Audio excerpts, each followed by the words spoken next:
இன்னைக்கு காலையில கதவை திறக்கின்ற போது போலீஸ் அதிகாரிகள் நிற்கிறாங்க. சட்டத்திற்கு புறம்பாக, சட்டத்திற்கு எதிராக தகவலே தெரிவிக்காமல் வருகிறார்கள். நான் கொடுத்தது இருக்க மாட்டேங்கிறது தெரியுது அவங்களுக்கு. அதற்கப்புறம் வரவங்களை நாங்கள் விசாரணையை எதிர்கொள்ள தயாராக இருப்பவர்கள் என்பதை காமிக்கிறதா கதவை திறந்து உள்ளார உட்காந்து வச்சேன். அதனால அரசாங்கத்தினுடைய பிரஷர் பிஜேபியை களங்கப்படுத்த வேண்டும். அதற்காக போலீஸ் துறையை முடுக்கிவிட்டு அதை வைத்துக்கொண்டு இந்த திமுக அரசு நாடகம் ஆடுகிறது. அந்த பணம் 4 கோடி ரூபாய் பணம் கட்சி பணமா இல்ல அது நயனார் நாகேந்திரனுடைய பணமா? இல்ல, அதற்கும் என்னை பொறுத்த மட்டும் மாநில பொருளாளர்னா அதுக்கும் எங்களுக்கும் சம்பந்தம் இல்லை அப்படிங்கறத சொல்லிட்டோம். நாங்கள் உண்மையான தகவல்கள் எது உண்டோ அதை விசாரணை அதிகாரிகள்ட்ட சொல்லியிருக்கோம். இப்ப பிரஸ் மூலமாகவும் தமிழ்நாட்டு மக்களுக்கு சொல்றோம். கடந்த ஒரு வார காலமாக எல்லா பிரஸ் அப்படின்னு நான் சொல்ல மாட்டேன், சில உள்நோக்கம் கொண்ட அரசின் ஆதரவு பெற்ற அரசினுடைய கை பாவையாக இருக்கிற சில பிரஸ் மட்டும் பிஜேபியினுடைய பணம் அந்த மாதிரியாக அதை தவறாக சித்தரித்து சொல்லிக்கிட்டு இருக்கு. அவங்க எல்லாருக்கும் சொல்றோம், இதற்கும் எங்களுக்கும் சம்பந்தம் இல்லை.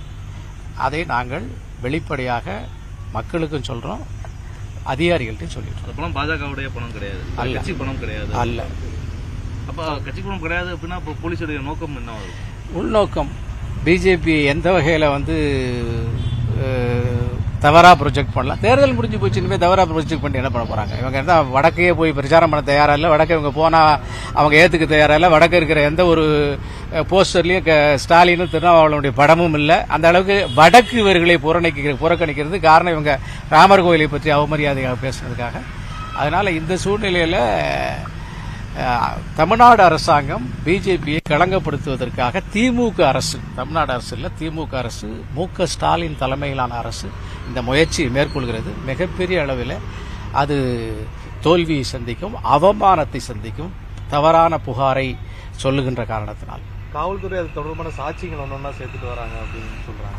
தெரியாது. அந்த ட்ரெயின் டிக்கெட் எடுத்தது, அதுல அவங்களுடைய அடையாள அட்டை பயன்படுத்தியதாகவும் அந்த பணம் கொண்டு வந்தது அப்படிங்கிற மாதிரி சில சாட்சிகள் சேர்க்கப்பட்டதா சொல்றாங்க. அதெல்லாம் எப்படி பாருங்க சார்? நமக்கு பிஜேபிக்கு அதுக்கும் தொடர்பே இல்லைங்கிறப்ப எத்தனை சாட்சியத்தை சேர்த்தா என்ன?